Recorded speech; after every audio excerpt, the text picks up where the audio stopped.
슬픔과 무력감 증상을 보이는 환자가 있다고 하자. 잠을 못 자고 일상활동과 음식, 성관계에 흥미를 잃은 그 환자에게 우울증에 걸렸다고 말해주는 것은 아무런 도움이 되지 않는다.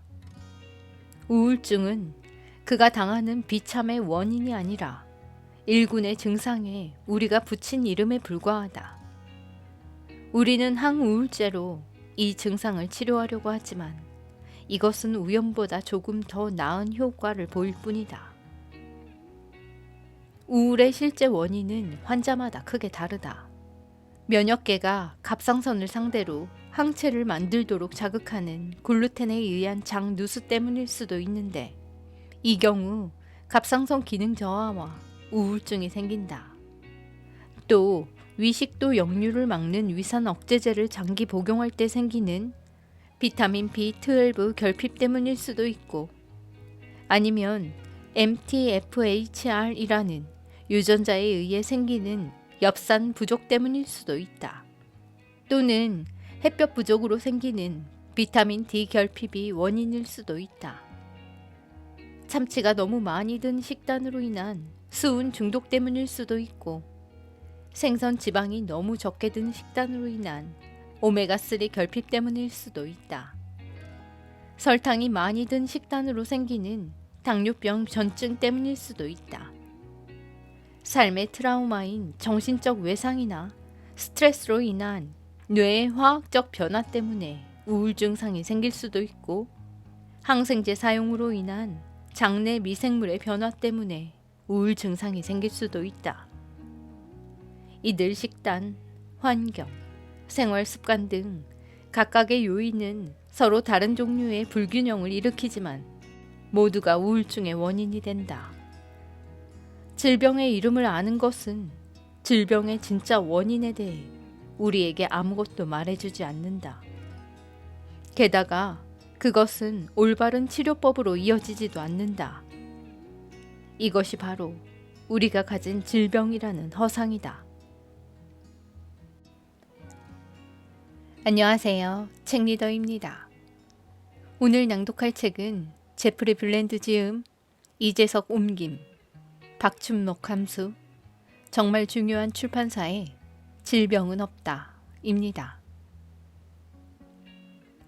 미래의학으로 불리는 기능의학의 창시자인 제프리 블랜드 박사는 만성질환의 개인 맞춤형 예방과 치료에 초점을 맞추는 의학인 기능의학의 아버지로 전 세계적으로 알려져 있는 존경받는 리더입니다. 그는 의학의 눈부신 발전에도 불구하고 우리는 왜 더 아픈가 라는 화두를 던집니다. 그러면서 더 오래 살지만 더 건강하지 못한 시대, 바로 지금 질병의 증상이 아니라 원인을 해결하는 기능의학 혁명이 필요하다고 말합니다. 수십 년 동안 제프리 블랜드 박사는 질병의 증상을 치료하기보다는 병의 원인을 정확하게 파악하고 예방하고자 하는 기능의학의 최첨단을 걸어왔습니다. 현대의학으로 만성질환을 치료가 아닌 관리하는 것은 우리가 이러한 질병의 근본적인 원인을 해결하기보다는 약물과 임시적인 치료로 가리고 있을 뿐이라고 말합니다. 더 나쁜 것은 증상만을 치료하는 것은 우리를 더 큰 질병의 길로 인도한다는 것이죠. 이 책 질병은 없다는 현재 우리의 건강 위기를 해결하지 못한 의학의 실패를 고발하면서 질병의 이해와 치료에 있어 기능의학이라는 새로운 지도를 제시합니다. 증상별 의학에서 원인별 의학으로, 질병별 의학에서 시스템별 의학으로, 장기별 의학에서 유기체별 의학으로의 근본적인 패러다임 전환입니다. 기능의학은 우리 몸을 생태학적으로 바라보는 관점으로 신체의 네트워크가 균형을 잃으면 병이 생기고 균형을 이루면 건강해지는 역동적 과정 속에서 우리 몸이 상호작용한다고 봅니다. 환자의 전체 생리적 네트워크를 살펴 환경 요인으로 유전자 발현이 변형된 곳의 불균형을 찾아서 그것을 다룰 때에 마침내 만성적인 불건강 상태를 제대로 다룰 수 있다고 보며 더 나아가 한 사람의 유전적 고유성과 그 사람의 환경, 생활 습관, 행동 사이에 최적의 조합을 찾아내어 그 사람의 유전자가 가진 잠재적인 긍정적 활력을 최대한 실현하고 신체 기관의 기능 비축분을 가득 채워 넘치게 함으로써 신체 수명뿐 아니라 건강 수명도 최대한 연장하고자 한다고 말합니다. 이를 위해서는 다음 두 가지가 필요하다고 합니다.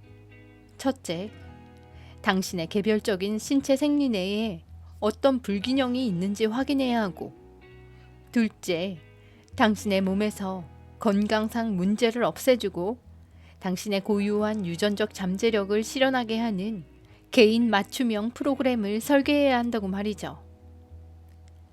누구나 약에 의존하지 않고 건강한 노년을 보내고 싶다는 소망이 있을 것입니다.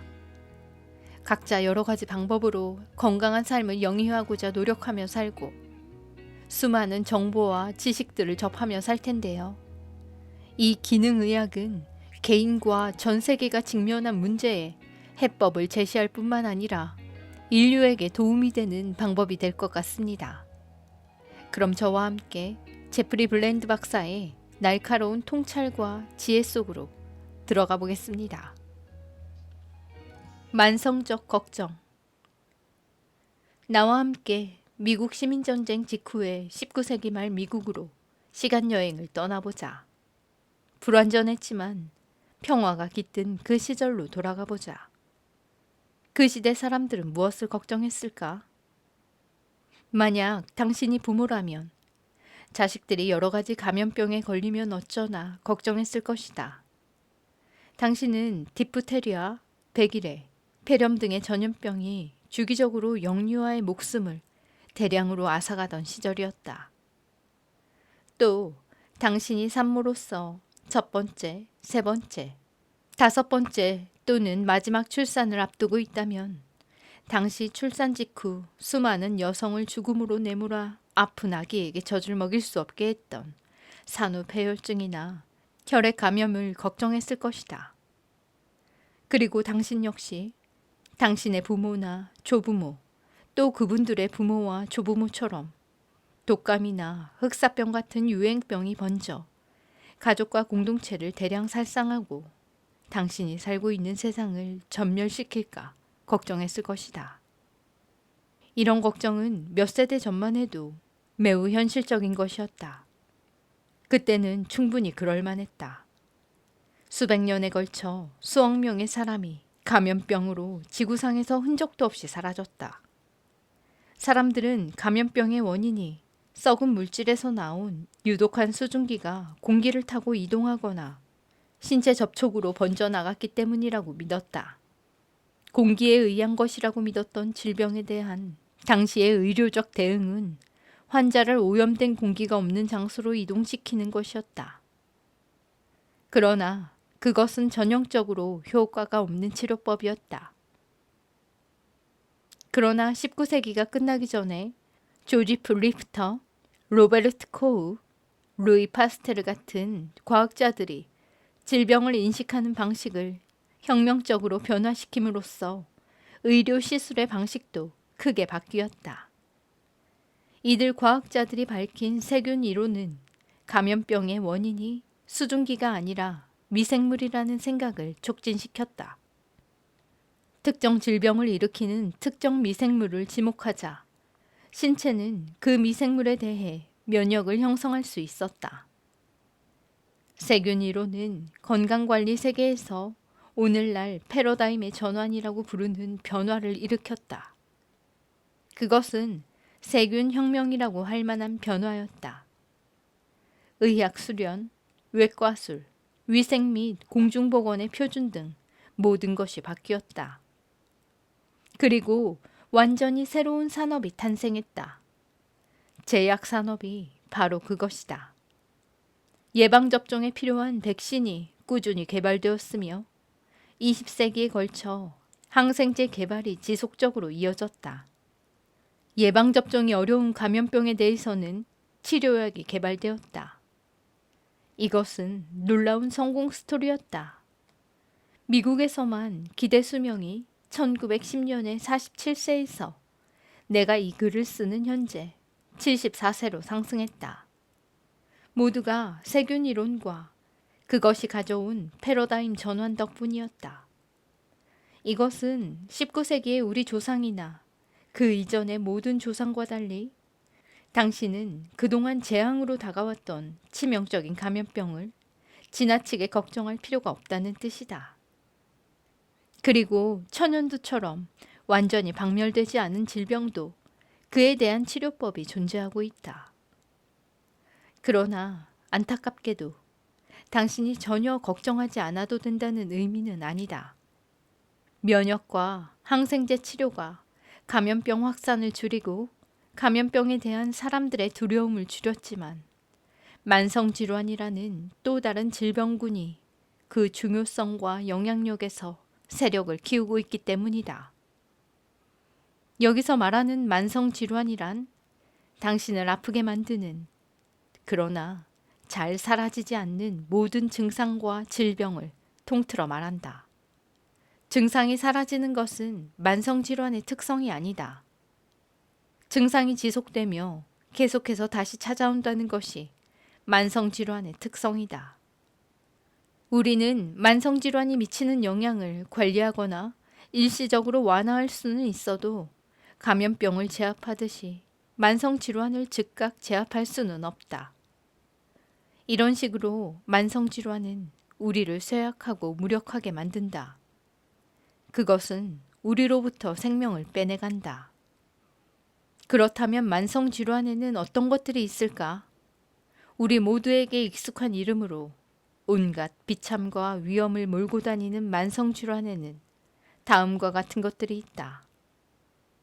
제2형 당뇨병, 통풍, 고혈압, 치매 등의 심장 및 혈관 질환, 관절염 등의 자가 면역 염증성 질환, 우울증, 주의력 결핍 장애, 자폐증 등의 신경장애, 소화기 장애, 위역류, 십이지장 교양, 염증성 장질환, 골다공증 등의 뼈 손실 질환, 폐쇄성 폐질환과 천식, 만성피로 증후군에 의한 근육 통증과 근육 약화, 섬유 근통, 황반변성과 망막증 등의 시력장애, 암.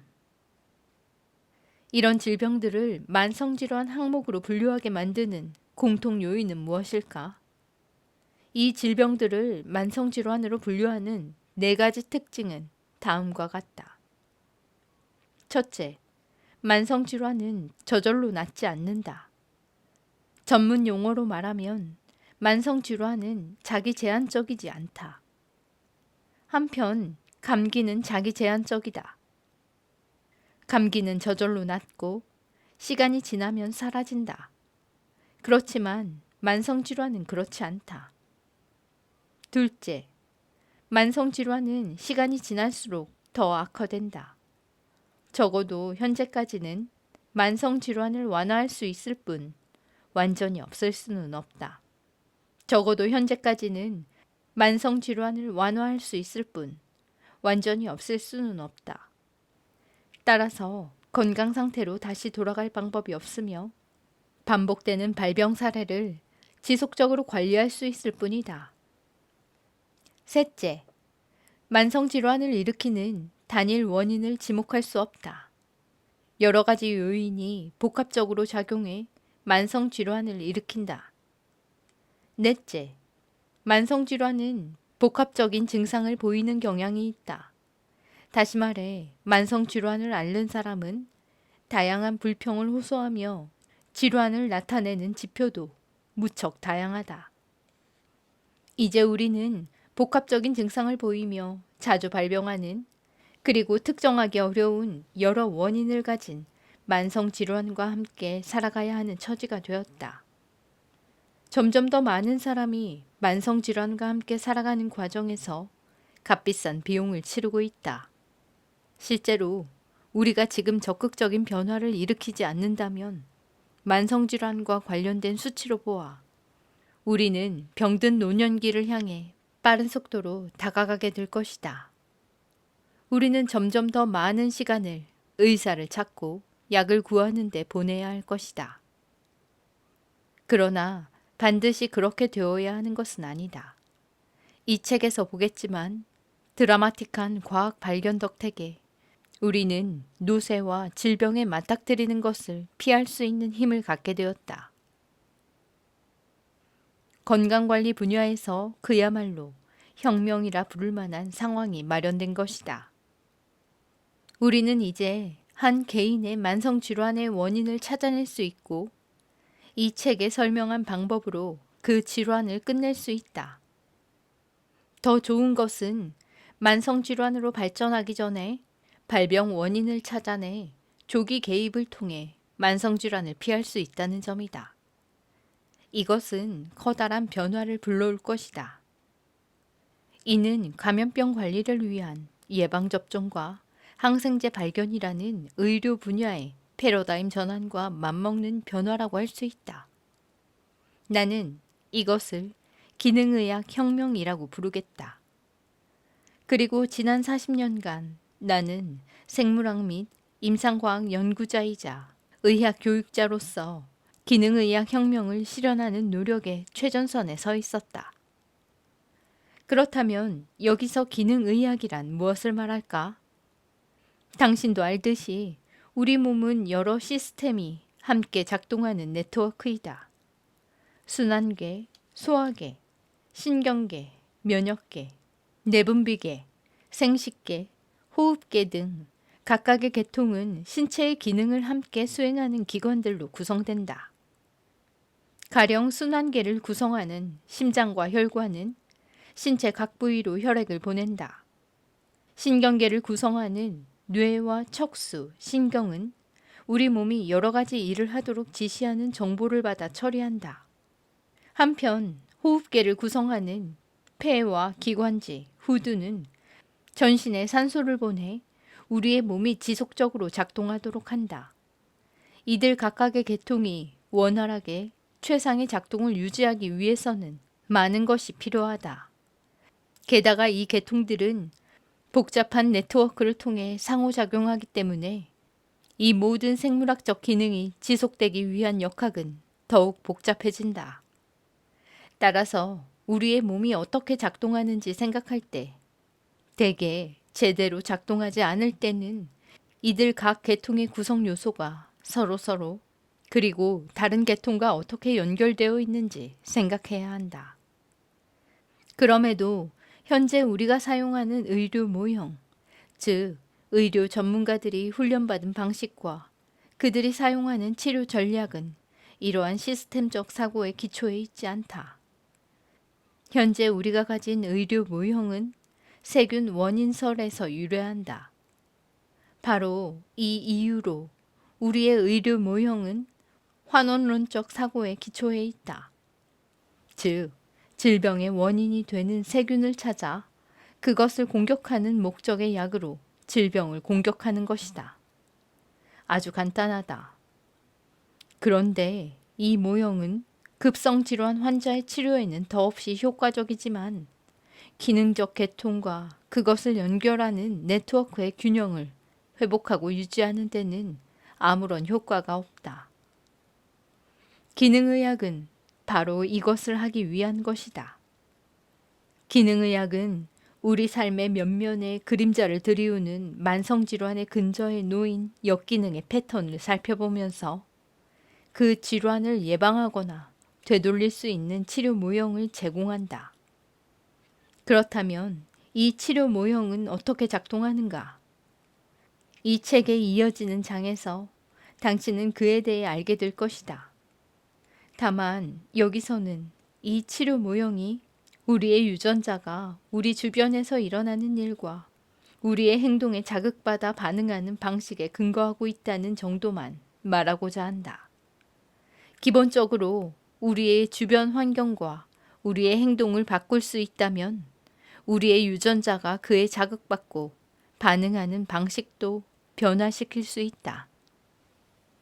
다시 말해, 우리는 우리의 유전자가 자극받고 반응하는 방식을 변화시킬 수 있으며 유전자는 우리의 생물학적 기능을 조절하고 인도한다는 점에서 이를 통해 우리의 건강 패턴도 변화시킬 수 있는 것이다. 기능의학은 새로운 과학이다. 기능의학이라는 신과학은 우리의 유전자가 어떤 과정을 거쳐 우리의 개성을 형성하는지에 관한 이해를 다시 쓰고 있는 유전자 혁명으로부터 유래한 과학이다. 또 기능의학은 유전자형에서 표현형으로 옮겨가는 과정, 즉 우리가 타고난 잠재적 유전자 가능성으로부터 고유한 개인이 되어가는 과정에 관한 우리의 이해를 다시 쓰고 있는 유전자 혁명으로부터 유래했다. 이 신과학에 따르면 우리는 엄마 뱃속에 수태되는 순간에 유전자에 새겨진 계획표대로 살아야 하는 것이 아니다. 그보다 우리의 유전자형이 환경과 상호작용하면서 평생토록 우리의 핵심 생리 과정에서 반응을 일으키는 방식에 따라 살 수 있다. 만성질환의 이해에 일어난 이 심대한 변화는 분명코 새로운 의료관리 모형을 요청하고 있다. 이 모형은 우리의 유전자형과 우리가 처한 환경의 상호작용에 초점을 맞춘 의료 모형이다. 그리고 신체의 핵심 생리 과정이 어떤 식으로 가능하는지, 얼마나 잘 기능하는지에 초점을 맞춘 의료 모형이다. 이것이 기능의학에서 하는 일이다. 기존의 표준적인 의료 모형은 질병의 증상을 다루고 진단을 내놓는 데 초점을 맞춘다. 또 통합 의료 모형과 대안 의료 모형은 건강 문제에 대한 과거의 치료 방법들을 여러 가지 목록으로 제시한다. 한편 기능의학은 최신 과학의 생물의학적 발견을 활용해 개인의 건강 문제를 일으키는 근본 원인에 더 초점을 맞춘다. 기능의학은 우리 시대의 가장 중요한 건강 문제인 만성질환에 대처하는 발견과 기술에 해당한다. 기능의학은 각 개인의 유전적 고유성과 식생활 습관, 환경의 상호작용에 놓인 근본 원인을 탐색한다. 기능의학은 환자 맞춤형 건강관리 프로그램을 설계하는 데 있어 환자와 의료진의 참여를 요구한다. 그리고 이 프로그램은 필요하다면 제약과학과 환자의 환경, 식생활 습관 변화와 결합해 환자 개인의 증상 완화뿐 아니라 활력과 장수에 필요한 유전적 잠재력을 최대한 실현하게 한다. 무엇보다 기능의학은 효과가 있다. 나는 지난 40년간 기능의학이 실제로 효과가 있음을 거듭 확인했다. 기능의학으로 효과를 본 사람에게 이것은 기적과도 같은 일이다. 나는 그들의 말이 진실임을 안다. 나의 아들 저스틴이 그런 기적 사례에 해당한다. 1982년에 미숙아로 태어난 저스틴은 2살 위의 형들보다 출생 시 체중이 절반밖에 나가지 않았다. 그래서 신생아 중환자실에서 특별 관리를 받은 뒤에야 집으로 올 수 있는 상황이었다. 그런데 집에 오고 나서도 저스틴은 문제가 있었다. 3개월 되던 때에 뇌가 부어오르고 물이 차는 뇌수종에 걸린 게 분명했다. 뇌압을 낮추기 위해 뇌 속에 션트를 심는 수술을 받고 나서도 저스틴은 상태가 어떻게 될지 불분명했다. 그리고 이후 몇 년에 걸쳐 실력 있고 친절한 의료 전문가들로부터 최상의 진료를 받았지만 저스틴은 인지와 학습에 계속 문제가 있었다. 아무리 우수한 의료도 저스틴에게 해주지 못하는 부분이 있는 것 같았다. 그러던 중 나는 우연히 필라델피아에 있는 인간 잠재력 성취 연구소의 창립자인 글렌 도먼을 만났다. 이 연구소는 뇌 손상을 입은 아이들이 인간 잠재력 성취 연구소에서 개발한 맞춤형 프로그램으로 정상 기능을 회복하도록 돕는 기관이었다. 그리고 프로그램을 적용하는 기본적인 책임은 아이의 부모에게 있다고 했다. 그때 이후로 우리 가족과 저스틴에게 일어난 일은 우리의 삶을 완전히 뒤바꾼 경험이었다. 저스틴은 명문 고등학교를 졸업한 뒤 명문 대학에서 정치학을 전공하고 졸업까지 무사히 마쳤다. 내 삶의 가장 놀라운 경험 중 하나는 저스틴이 인간 잠재력 성취 연구소 직원들에게 강연하는 모습을 보는 것이었다. 강연에서 저스틴은 자신이 지나온 각각의 발달 단계에서 어떻게 느꼈는지 이야기했다. 저스틴은 자신이 가진 정신적 문제를 감안할 때 과연 제대로 자라날 수 있을지 의심스러웠던 어린 시절부터 시작해 자신의 개성을 알아보는 제대로 된 어른이 되기까지 겪은 힘들었던 도전에 대해 이야기했다. 이제 저스틴은 스스로 삶을 개척하는 데 필요한 여러 기술을 갖추었다. 당신이 이것을 무엇이라고 부르건 간에 아빠로서 나는 이것을 기적이라 부르고 싶다. 이 프로그램으로 유익함을 얻은 우리 가족은 저스틴만이 아니다.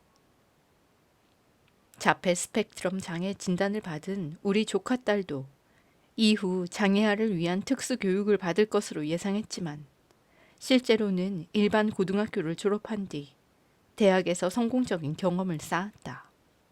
이런 사정을 보면 내가 이 연구소의 과학자문위원이 된 것도 이상한 일이 아니다. 매년 봄 필라델피아의 벚꽃이 만발할 때면 나는 인간 잠재력 연구소에 삶으로 나아가는 졸업식에 참가해 뇌 손상을 입은 아이들이 놀라운 기량을 발휘하는 장면을 직접 목격한다.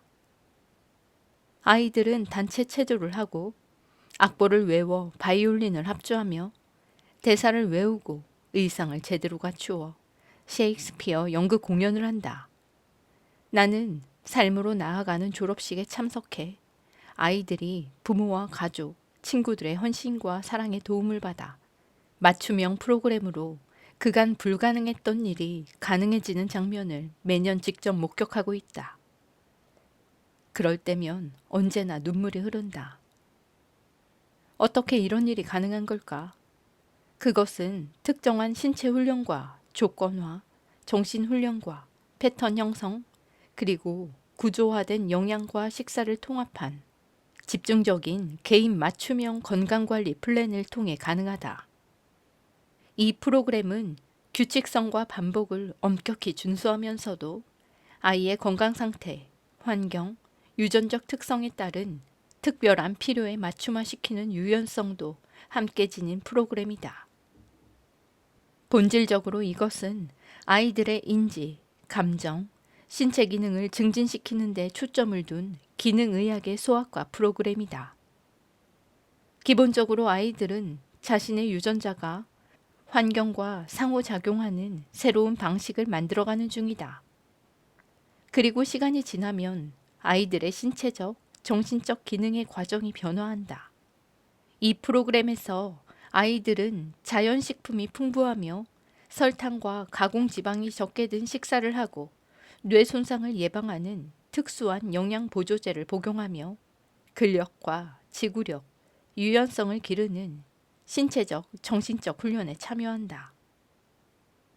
아이들의 몸이 뇌 손상을 입은 뇌속마비 불구의 상태에서 튼튼하고 운동신경이 뛰어난 10대로 변화하는 과정에서 아이들의 인지 기능도 향상해 회복 불가능해 보였던 질병이 건강 상태로 바뀐다.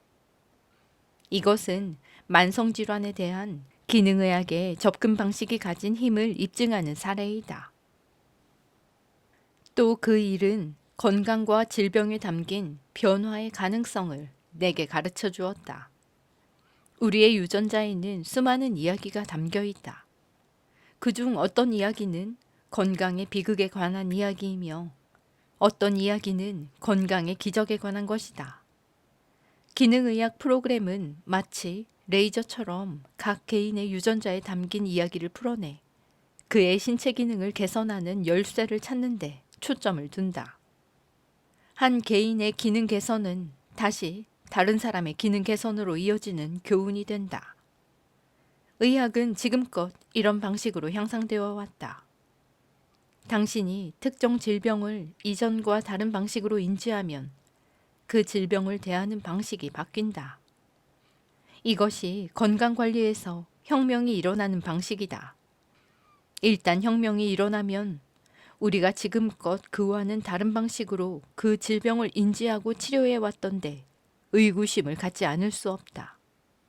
나는 기능의학을 만성질환에 대한 우리의 접근 방식을 변화시키는 운영체계로 더욱 발전시키기 위해 2012년에 개인 맞춤형 생활습관의학연구소를 설립했다.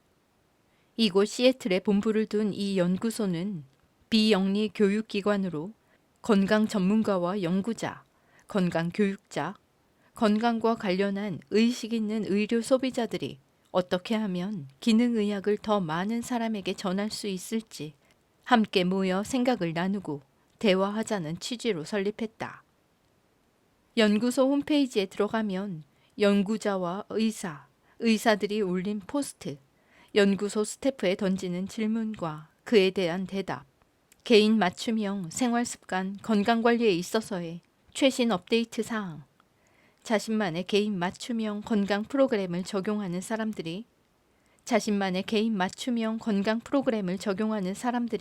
꾸준히 올리는 정보들로 가득하다. 이곳은 오늘날 건강관리 혁명에 동참할 수 있는 장소로서 나는 독자 여러분이 이곳에서 함께하도록 초대하고 싶다. 기능의학을 일상적 의료관리의 표준 지침으로 만드는 작업은 혁명적인 일이다. 하지만 당신은 자기만의 건강관리 프로그램을 만들어 만성질환을 역전시키고 피하면서 자신의 수명을 최대한으로 누리며 사는데 그 프로그램을 활용할 수 있다. 그것은 당신이 바로 지금 이 혁명을 시작하는 길이다. 1장 질병이라는 허상과 만성질환이라는 난제. 피터는 누구나 호감을 갖는 사람이다. 36세인 그는 완벽한 삶을 살고 있다. 평생의 연인과 결혼해 6살과 8살의 두 아들을 두었다. 누구나 부러워하는 교회의 멋진 집도 갖고 있다. 성공한 소프트웨어 엔지니어인 그는 직업 생활의 최전성기를 구가하고 있다. 이렇게 팔방미인이 아니었다면 사람들은 그를 좋아하지 않았을 것이다. 그런데 그는 실제로 팔방미인이다. 밝은 성격에 배려심도 있고 늘 품위를 지키며 주변에 관대하다. 어느 모로 보나 피터는 행복한 삶, 번창하는 삶을 살고 있다. 그러나 반드시 그렇지만은 않다. 겉으로 보이는 그의 모습은 이야기의 일부에 불과하다. 말끔하고 건강해 보이는 겉모습 이면에서 피터는 고혈압과 두통, 피로감으로 고생하고 있다. 주말에 아들과 활동적인 놀이를 하고 아내와 시내에 가고 싶어도 그동안 밀린 잠을 자야 한다. 피터의 말에 따르면 매일 오후가 되면 어김없이 두통이 찾아오고 하루를 마치고 집에 귀가할 즈음이면 완전히 녹초가 되고 만다. 물론 의사를 찾아가 봤다. 검사 결과 의사는 피터의 혈압이 상당히 높아 혈압 강화제를 처방하겠다고 했다. 처음의 약으로 혈압이 충분히 내려가지 않자 의사는 두 번째 약을 처방하며 이렇게 말했다. 어떻게든 혈압 수치를 내려야 해요. 두 번째 약을 처방하자 혈압 수치가 내려갔다. 하지만 두 번째 약은 발기부전을 일으켰다. 피터는 한동안 자신의 말에 따르면 아슬아슬한 미끄럼길을 걸어야 했다. 혈압을 조절하는 동시에 아내와의 잠자리도 원활하게 유지할 수 있는 최적의 약의 배합을 찾으려 애썼다. 그러나 잘 되지 않았다. 피터의 대학 동기인 의사는 최적의 약 배합을 찾을 수 있다고 했지만 피터의 두통과 피로감, 성기능 장애는 계속되었다. 게다가 이제 우울증이라는 먹구름까지 몰려왔다. 의학적으로는 피터에게 아무 문제가 없었다. 혈압을 제외하고 건강상 아무 문제가 없었다. 언제 마지막으로 감기에 걸렸는지 기억나지 않을 정도였다. 대학 때 육상 선수였던 피터는 아직도 100m를 15초에 주파할 정도로 날쌔다. 부하 심전도 스트레스 테스트도 가볍게 통과했다. 두통을 제외하고 그때까지 피터에게 신체의 통증과 불편감은 남의 일이었다. 그의 말에 따르면 피터는 축복받은 사람이었다. 그렇다면 그는 왜 그토록 몸이 안 좋다고 느끼는 걸까? 왜 그렇게 활력이 없고 잠만 자고 싶은 걸까? 캐서린은 64세 여성으로 그녀 역시 누구나 호감을 갖는 스타일이다. 활달하고 재미있으며 대담한 성격의 그녀는 얼마 전에 두 자녀와 그들의 배우자, 친구와 친척, 5손자가 준비한 성대한 파티에서 40주년 결혼 기념식을 치렀다. 캐서린은 시내 중심가에 있는 대기업 작은 부장의 사무실에서 20년 넘게 일했다. 근무 환경도 좋고 보수도 괜찮았다. 얼마 전 캐서린은 민간 의료보험인 POS에 가입했다. 회사가 보험료의 20%를 내고 나머지는 그녀가 2달에 한 번씩 받는 급여에서 지불한다. 그런데 이 의료보험은 캐서린 본인의 필요만 충당하며 4살 연상 남편인 테드는 노인 의료보험인 메디케어에 가입해 있다. 그런데 캐서린은 의사를 자주 만난다. 손과 발에 관절염이 있고 혈압도 약간 높다. 어머니처럼 자신도 조기에 폐경을 겪었다. 골다공증으로 고생한 어머니와 마찬가지로 캐서린 역시 주치의 말에 따르면 골밀도가 그리 좋지 않다. 캐서린은 골다공증 관리 프로그램에 의해 보살핌을 받고 있다. 캐서린은 현재 관절염, 고혈압, 골다공증이라는 3가지 증상 때문에 6종류의 약을 복용하고 있다. 그리고 1차 진료 의사 외에 류머티즘 내과 의사, 순환기 내과 의사, 산부인과 의사에게 정기적으로 진료를 받는다. 내분비 내과 의사는 그녀의 골다공증 관리 프로그램에 대해 산부인과 의사와 협의하고 있다. 캐서린은 자기 몸이 쪼그라드는 것처럼 느낀다. 어떤 때는 의자에서 일어나는 것조차 힘들다. 계단을 내려갈 때면 조심해야 한다. 관절염으로 날카로운 통증이 일어날 때면 그녀의 삶은 거의 멈춘 듯하다.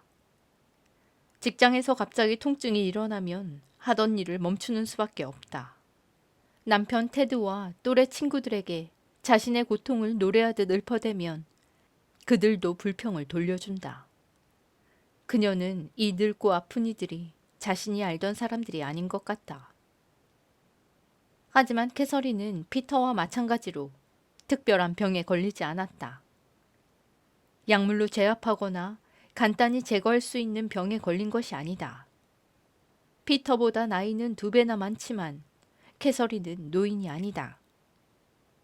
그녀의 의사는 그녀가 보이는 여러 증상들이 노화의 일부라고 자주 말하면서 체중을 좀 줄이라고 권한다.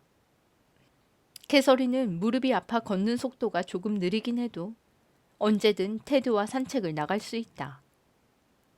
이제 그녀가 걱정하는 것은 무릎이 더 나빠지지 않을까 하는 것이다. 수술을 받아야 하는 건 아닐까? 어머니처럼 그녀도 뼈가 부러지지 않을까? 고혈압이 어느 날 뇌졸중으로 바뀌는 건 아닐까? 통증이 점점 심해지진 않을까? 통증이 더 자주 찾아오진 않을까? 통증이 아예 가시지 않으면 어쩌지? 어떤 의사는 계속 몸을 움직이라고 하고 어떤 의사는 쉬라고 한다. 캐서린은 2년 후면 은퇴해 사회보장제도 혜택을 받는다. 테드도 그때쯤 은퇴할 계획인데 70세가 되면 연금 수령액이 최고액에 이를 예정이다. 2사람 모두 직장에서 연금을 받고 은행 예금도 얼마간 있다. 대단한 금액은 아니지만 2사람이 제3의 인생을 즐기는 데 필요하다고 생각했던 정도는 되었다. 그런데 이제 그것도 확신할 수 없다. 캐서린은 자신의 제3의 인생을 병원과 약국에서 보내야 하는 게 아닌지, 또 이제껏 모은 돈을 메디케어 외에 추가 보험과 본인 부담금에 충당해야 하는 건 아닌지 걱정하고 있다. 무엇보다 의자에 앉아 통증과 노쇠, 두려움에 파묻힌 채 노년을 보내야 하는 건 아닌지 불안하다. 물론 당신은 사람들이 호감을 갖는 이 두 사람을 개인적으로 알지 못할 것이다. 하지만 그들이 처한 상황에는 어느 정도 공감할 것이다.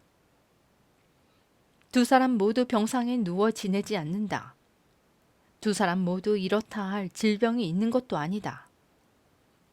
두 사람 모두 약간의 활동 제약이 있기는 해도 살면서 해야 할 일을 하지 못하거나 삶의 기쁨을 누리지 못하는 사람이 아니다. 그렇다. 우리는 다만 약간의 제약을 받고 있을 뿐이다. 그런데도 정말로 끝이 보이지 않는다. 무슨 일이 일어나고 있는 걸까? 우리는 우리가 예전보다 오래 산다는 사실을 안다. 이건 분명히 좋은 소식이다. 그런데 나쁜 소식이 있다. 이렇게 오래 살게 된 삶을 그다지 건강하게 살고 있지 못하다는 점이다. 많은 사람이 길어진 수명의 대부분을 피터와 캐서린처럼 살고 있다. 크게 아픈 것도 아니지만 그다지 건강한 삶도 아니다. 우리는 모든 게 문제없던 좋은 시절과 모든 게 문제였던 나쁜 시절 사이에 어정쩡하게 끼어 있다. 이 둘을 명확하게 구분하기 어렵다. 제약은 언제든 우리에게 닥칠 수 있다. 늘 우리를 따라붙는 제약이 신체적, 정신적, 정서적으로 우리를 쇠약하게 만들고 있는 것이다. 만성질환은 사라지지 않고 조금씩 더 악화되는 지속성, 재발성 질환이나 증상이다. 이것 때문에 우리는 길어진 수명을 충분히 즐기지 못하고 있다. 만성질환 때문에 제 수명을 다하지 못하고 당장 죽는 것은 아니지만 우리의 삶은 만성질환에 따르는 통증과 불편, 제약으로 커다란 부담을 안는다. 이렇게 만성질환은 우리의 삶의 질을 떨어뜨린다.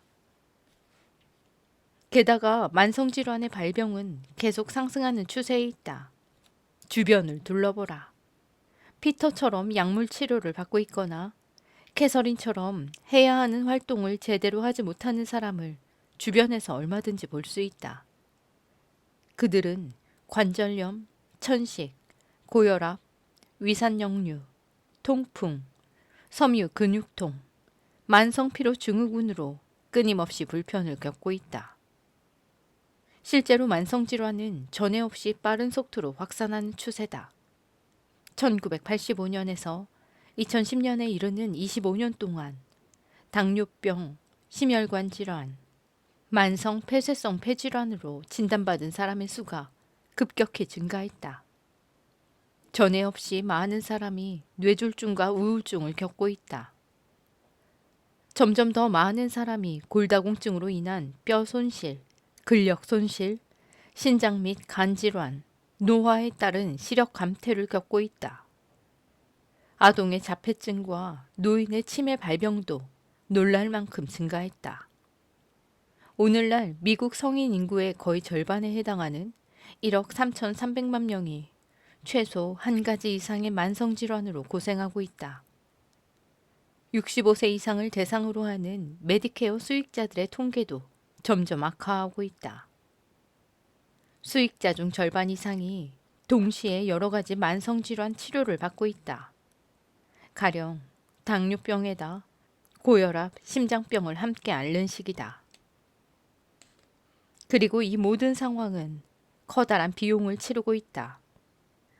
미국 질병통제예방센터는 만성질환 관리에 미국 전체 건강지출 비용의 78%가량이 투입되는 것으로 추정하고 있다.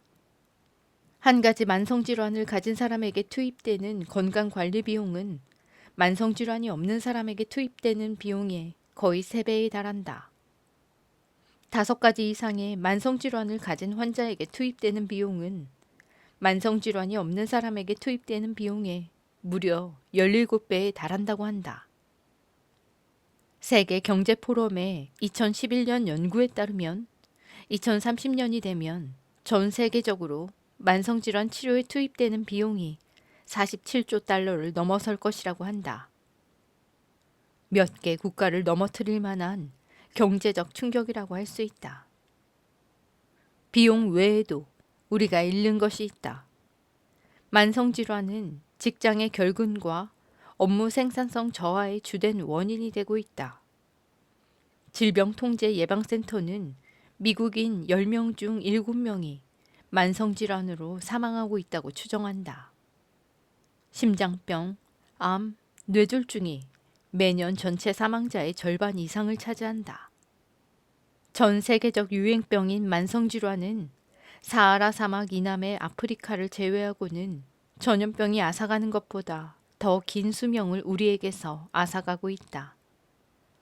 물론 개인적으로 고통받는 환자들이 치러야 하는 대가는 헤아릴 수 없을 정도다. 통증, 불편감, 점점 심해지는 장애와 기능 부전, 주변에 부담을 안기는 존재라는 수치심, 삶의 질 저하에 따른 슬픔 등의 부담감을 어떻게 양으로 측정할 수 있을까? 우리 조상들은 감염 때문에 고통받으며 살았다. 그런데 감염은 과학으로 거의 종식되었다. 하지만 오늘날 우리는 끊임없이 맞서 싸워야 하는 만성질환으로 고통받고 있다. 이것은 건강이나 안녕과 관련하여 우리가 완전히 새로운 사태에 직면했음을 의미한다. 우리는 완전히 새로운 도전에 직면해 있다. 이것이 만성질환이 우리에게 안기는 난제이다. 이것은 여러 가지 문제를 지닌 딜레마이다. 우리가 직면한 도전은 건강관리 인프라와 의료 서비스 공급 체계, 만성질환 치료를 위한 현재의 의료 전략, 그리고 그 전략을 수행하는 의료진의 훈련과 교육, 만성질환의 원인에 대한 우리의 이해, 만성질환 대처에 있어 환자 개인이 수행해야 하는 역할 등 다양한 문제를 고려해야 한다. 다뤄야 한 문제가 매우 많다.